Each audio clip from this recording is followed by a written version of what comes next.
My name is Lisa Isailovic, and I'm the Director of Marketing at a biotechnology company where we make capital equipment for life science researchers. And my job is involved in both the product development cycle as well as the outbound marketing communications.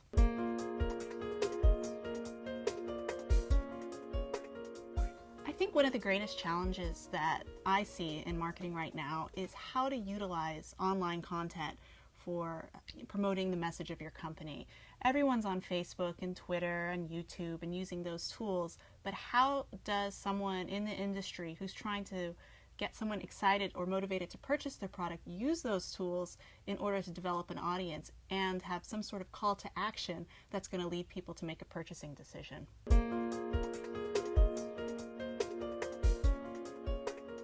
When you're a new company that doesn't have a product or a brand, you really have to do something exciting to get people to recognize you and what you're doing. What we found has been successful is to really look at the competitive landscape and find something that we can do that no one else can and leverage it with no brand recognition, with no prototype. The only thing you have is your marketing department to sell the product. And so making a product that really stands out as a category leader is even more important.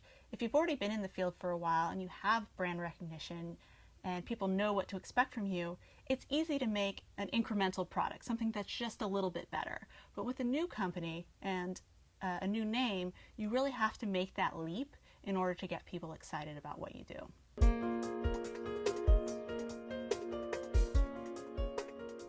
There are interesting challenges in the business of lab equipment. Not only are we marketing to scientists who are the end users, but they're actually not the people who make the purchasing decisions sometimes, but not every piece of equipment in the lab saves lives or is groundbreaking. Sometimes you're just looking at a tube or a tip or a box, and it's hard to differentiate one product from another. So I've worked for companies where we sell pieces of equipment that in some ways all look the same and all do the same thing. And then the challenge becomes, how do you differentiate it? And what we're really finding is the way to differentiate a product in today's market is the user experience. You look at something like the iPhone, the gold standard of a successful product, and a lot of what makes the iPhone successful is how easy it is to use and how they thought about what the customer has done. So what I find myself doing as we develop a product is think about all the things around the product that are going to be there and how can we incorporate them or make it easier for the user to use them. At the end of the day, I think that ends up making your product more limited. Maybe it doesn't do everything, but for what it does, it's almost effortless. And incorporating that user experience and anticipating what the user wants to do, I think gets people really excited about a new product.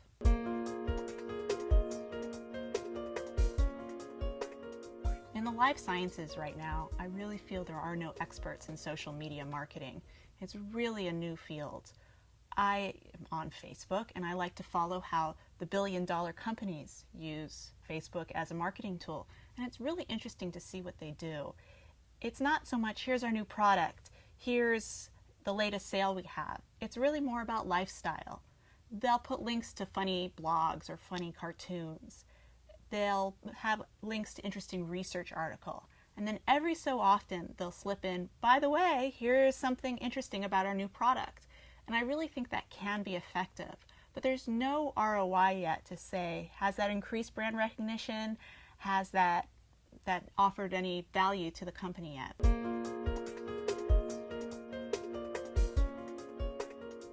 When marketing budgets are being cut because of the economy and sales going down, everyone looks to how they can cut marketing. And the first thing that goes is anything that doesn't produce immediate results or obviously measurable results. For example, print ads. Those usually go away first. Updating brochures. That usually goes away first. And suddenly, online campaigns become a lot more important because they're the ones that you can track.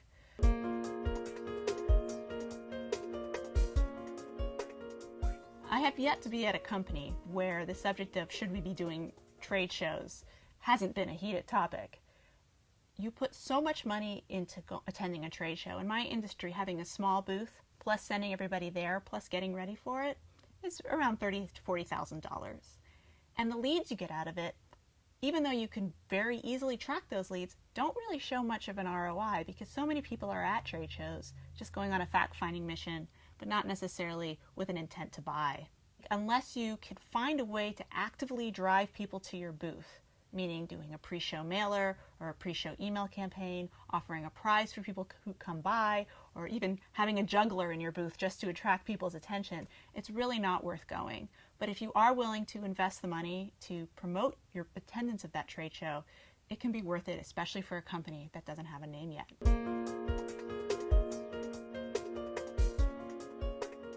When you're in a startup environment, you have to understand what your strengths are and what your weaknesses are.